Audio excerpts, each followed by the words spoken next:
Last night, there was a shooting in the Capitol Hill Autonomous Zone or Capitol Hill Organized Protest. And now this, I believe, is the third shooting to have taken place because just the other night, there were two shootings. One person was in critical condition. I don't know what their current condition is. Another person died. My understanding now is this person is in serious condition. And man, I got to tell you, at a certain point, the left has to just get tired of being wrong. The mayor said we could have a summer of love on our hands. She said it was like a block party and that everything is fine. But the residents have been complaining. In fact, in the story, there's a quote from one of the residents saying the mayor needs to come down and actually spend a night here to see what's really going on. Well, here you go. Now, here's the crazy thing. This shooting was captured on live stream. You can't see the actual person shooting, but you can hear them you can hear the gunshots. You hear you see the people running. And after the shooting, they detained the filmer because he was white and took his phone from him, checked it, and then gave it back. This place is an absolute disaster. They are now creating racial segregation zones. Okay, first it was the farms where they said black only. Now a video has emerged of a bunch of white people enforcing a black only area. These people have lost the plot, man. In California, they just voted to repeal the civil rights legislation of the state that stops the state from discriminating based on race, color, ethnicity, sex, national origin, etc. The state from doing it. So public issues. They repealed it. And all of the stories about it are like some nonsense about affirmative action, but the bill has nothing to do with it. So it's actually really clever. When I talk to my friends and say this bill in no way says affirmative action, they're like, but the news report said. I'm like, I don't care what it said. Here's what the bill does. We know what these people are doing. But anyway, this is about the CHAZ. We'll get to the racial segregation stuff in a second. I actually did a crime report lookup for the past 2 months, and no shootings. What was interesting to me is we're seeing these stories of the shootings, and I have to wonder, is this normal for Capitol Hill? And it looks like no. However, Capitol Hill does have really, really bad crime. So I guess it's fair, right? But imagine if you lived here.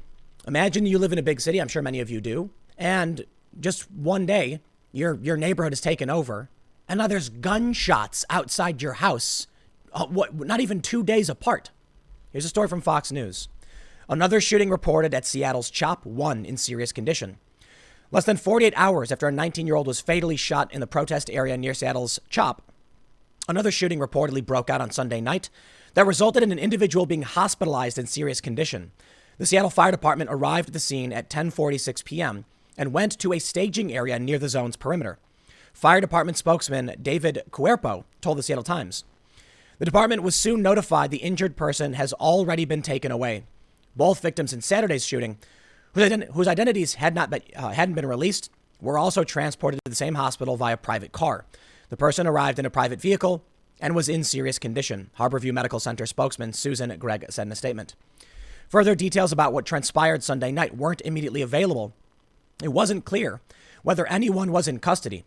Cuomo News reported that it took Mayor Jenny Durkan 40 hours to issue a comment on the Saturday shooting. She confirmed that her office is working with police and fire officials to make changes on Capitol Hill in partnership with Black-led community organizers, demonstrators, and small businesses, residents, and trusted messengers who will center de-escalation. No, you failed, Durkan. You have failed this city. There's no question about it. Listen, Trump mocked her. The Republicans did, and they said, you got to go in and clear this up. Trump said that if they don't, he will. You know what? I disagree with that because for the most part, it was a bunch of hippie dancing. But there are armed people there. There are armed ideological extremists guarding the entrance and the barriers, the areas they set up. So it was only a matter of time before the shooting started. Now, the shootings the other day seem to have been targeted based on one witness account. SUV pulled up, guy gets out the rifle, shoots a guy. It may have actually been 2 shootings last night. Check this out. The police say Seattle Police Department is investigating a reported shooting inside the CHOP zone. One person at HMC with gunshot wound. Hearing reports of a second shooting, but have not been able to verify at this time. Conflicting reports will update with more information when available.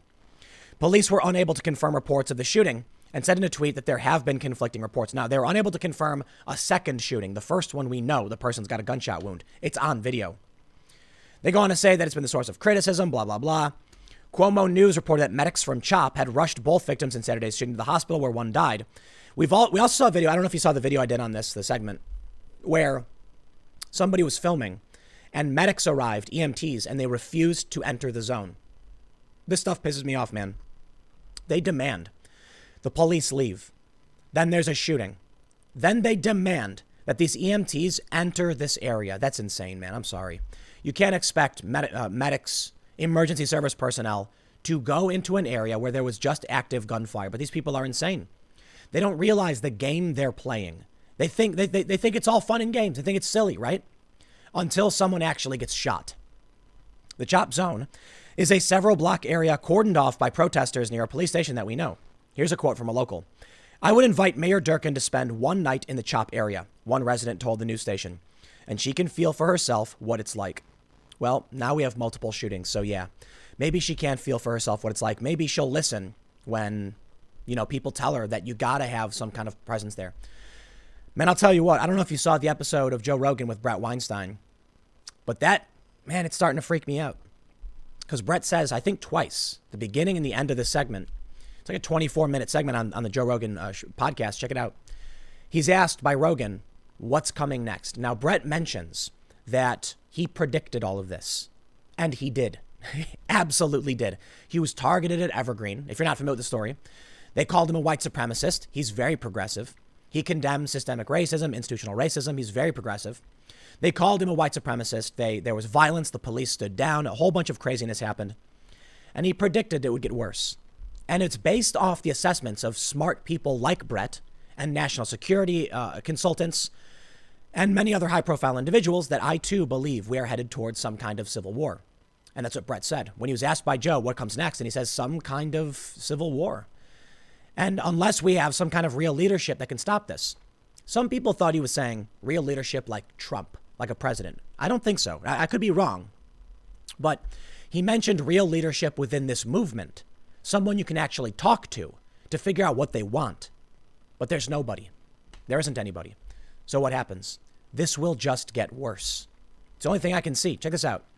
This is spotcrime.com. And I pulled up the Capitol Hill area. And this is going back to, I think, let me see if I can pull up the date here.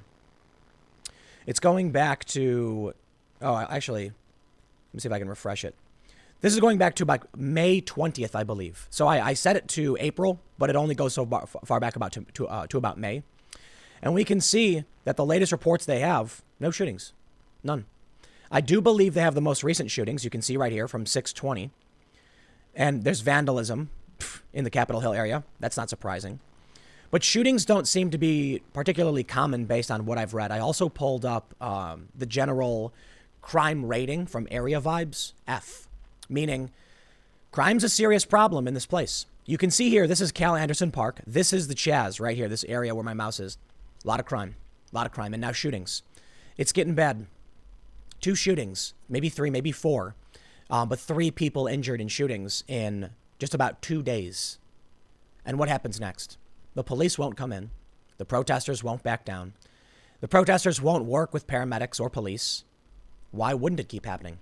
If somebody's in the CHOP or the CHAZ or whatever you want to call it, anyone's got the opportunity to just go in and do whatever they want now. I mean, think about it. If you went in there and stole from somebody, what would they do about it? Nothing. Now, they've chased people down. They've beat people up. People have been shot. But that's it. It's lawless, man. You got a wild, wild west going on right here. Now, I want to bring you to what happened following the shooting. The Chad of CHAZ, Real Salim Juma, tweeted, "I think a streamer may have just been held up and assaulted in CHAZ. Can someone please check on Sean Gui, please?" The information was relayed to me from people watching his stream before it was cut off abruptly by 2 men who aren't Sean. Breaking. Another shooting in CHAZ. From what I could gather, the streamer who caught the incident was then accosted and interrogated by left-wing thugs from the John Brown Gun Club, Antifa-like militants. They stole his phone.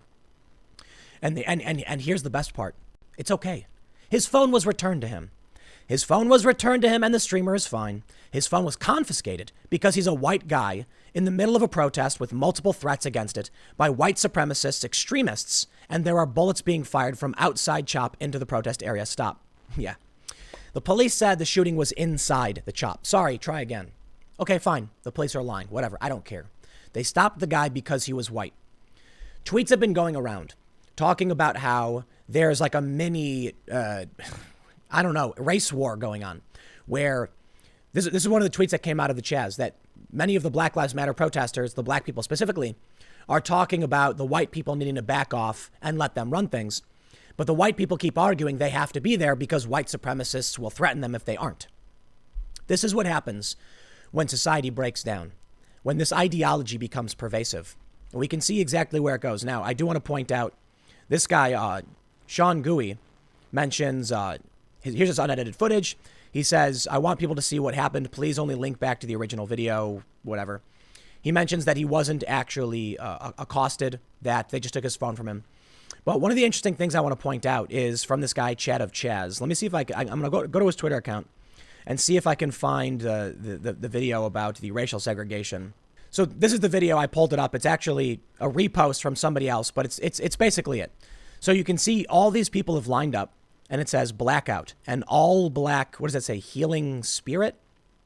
Here, what does that say? Healing spice? What does that say? Does that say healing spice? I have no idea what it says. This woman basically tells him that if he's part of like what they refer to as the black diaspora, she didn't say diaspora, but that's typically how they refer to it, that he can come in. This to me is nightmarish. This is what nightmares are made of. I was talking to a friend last night, somebody who's overtly progressive and identitarian, like much like this, not like left identitarian. And we were talking about the solutions to these problems, the problems like what's happening in CHAZ. I completely disagree with racial segregation in any capacity.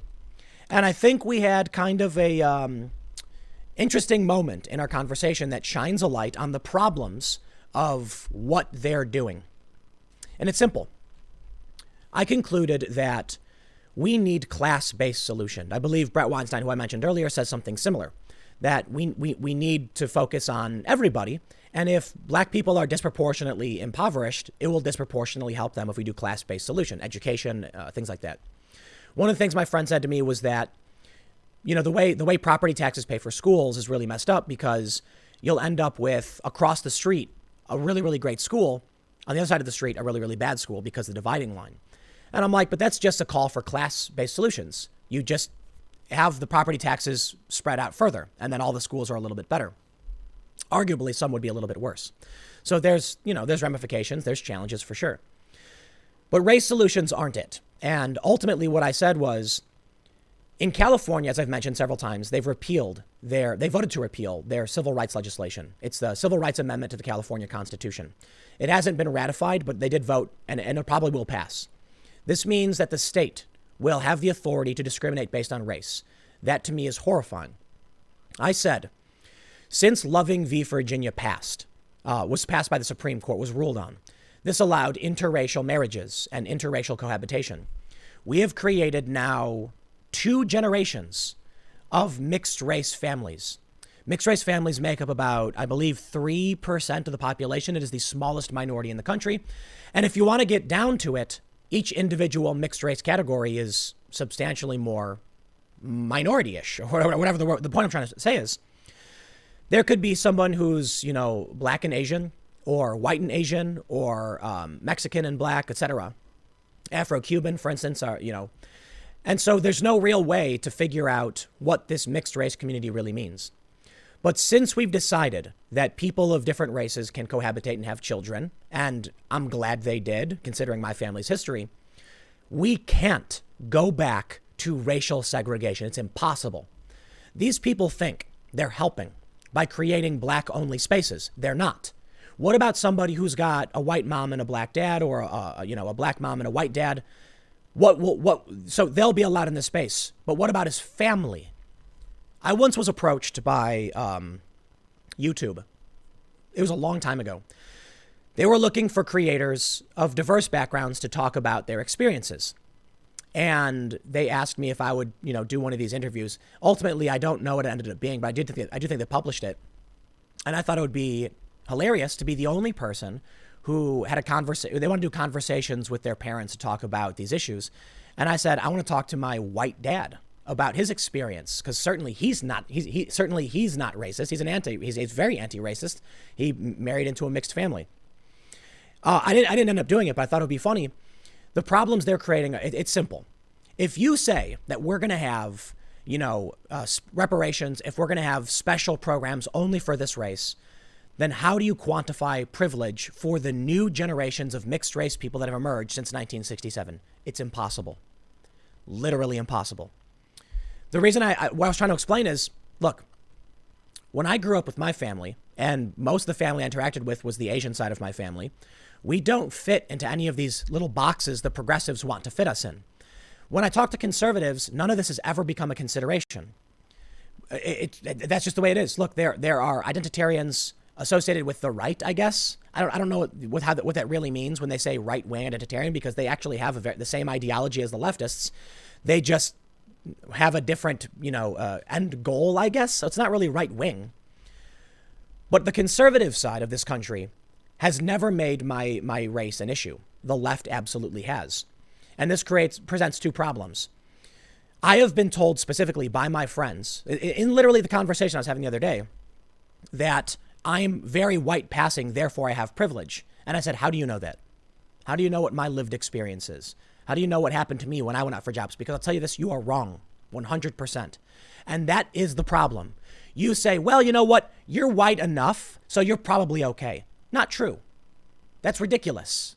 My family was subjected to generational wealth disparities because of miscegenation laws. So why would you assume that my family doesn't have this historical trauma the same as these other families? My immigrant family that fled to different countries to come to the U.S. for a better life. Why would you assume based on the color of my skin, I must have privilege? That is not true. And there's even an argument that my family is more oppressed. Completely. Why? The Mexican community, the white community, the black community, these are communities. There's even an Asian community. There's no mixed, partial, hapa, whatever you want to call it. There was no one in my neighborhood that we would sit down and have our own churches. It doesn't exist. So who do I turn to when I feel like we are facing, problems? Nobody. Literally no one. You know who I turn to? Americans. That's the only thing that we could actually do. But I grew up on the South Side. There are people of all races, and these things weren't considerations for me. Now we can see what they try to implement. They've tried to create a space where they're literally, let me break this down for you. Do you know who was enforcing segregation civil rights? White people. Do you know who's enforcing segregation now? White people. They're literally doing the same thing. The arguments are the same. I'm not kidding. They're like, this is their space for healing, so they can be away from us, right? Separate but equal. That's what their argument was. They're better off with their own. That's what their argument was. Now, I can't ever agree with that, because there is no system in which you implement these policies where my family will be better off. It will only be worse for me and to varying degrees every other family that's emerged from Loving v. Virginia. 100%. These people are good, well-intentioned, misguided, and evil.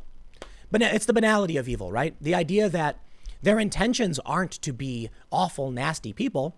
They just have no idea what they're talking about, and they have no idea why what they're doing is damaging to our country. We can see on the grander scale, the violence, the shooting, and what's going on in CHAZ and why it's really, really awful. But I'll tell you what's really scary about this. They're winning. I had a conversation with some journalists I knew, and I predicted this. And it's funny, they didn't believe me. Oh, you're crazy. That's never going to happen. I said, yeah, okay. Let me tell you something, dude. These people who are telling white people what they shouldn't do, they say that we're talking to our race. This is what freaks me out about these people. Many of them at the higher levels are promoting Farrakhan, who's an anti-Semite. Many of them are giving space for segregation. They're enforcing segregation. My family had to flee these kinds of people. They're back. They're the Democrats. They're the left. They're the progressives. They're the good guys, they say. No. They're reactionaries.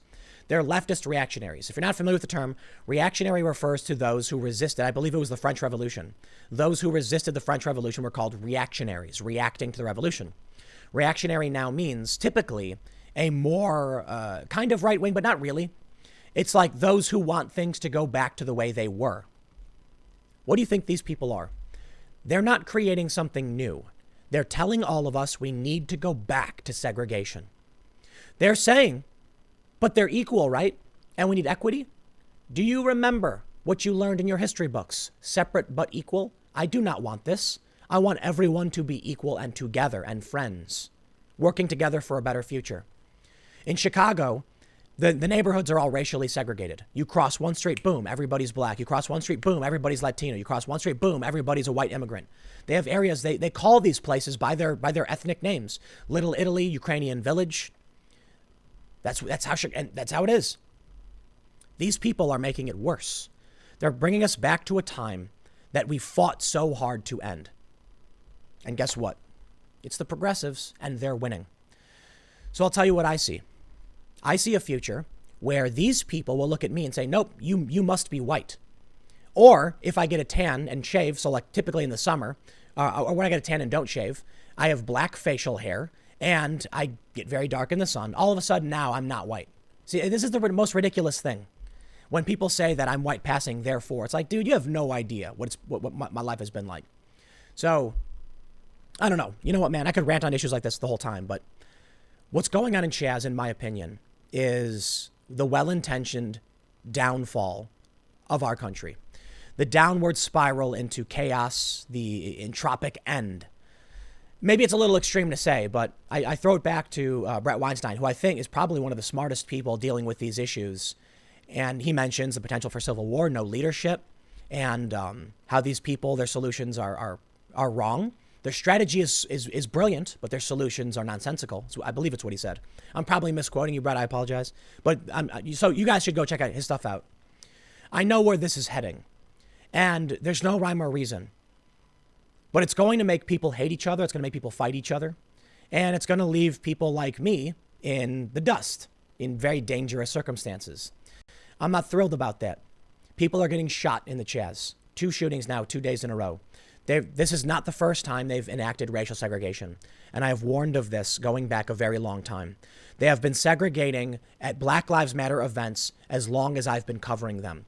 At a church where the organizers were setting up a protest, a room was labeled black-only space, black diaspora only, and I've seen it over and over and over again. Occupy Wall Street did the same thing. They segregated everybody based on race.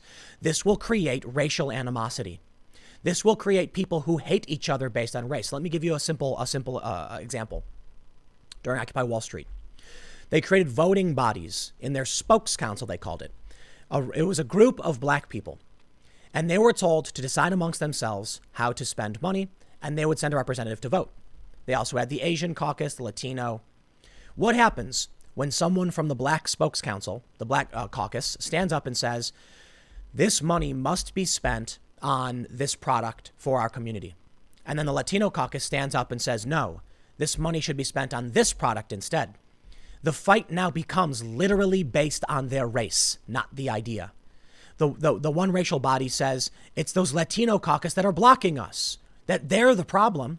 And there you go. Instead of saying it's the people who make the beds, it's the people who clean the floors, instead of saying it's the wealthy, instead of saying, no, it becomes racial, it becomes completely racial. And now you have tensions based on race. Now people start hating each other based on race. And that's what they're creating. I'll leave it there. Otherwise, I'll rant forever. But stick around. Next segment's coming up at 1 p.m. on this channel, and I will see you all then.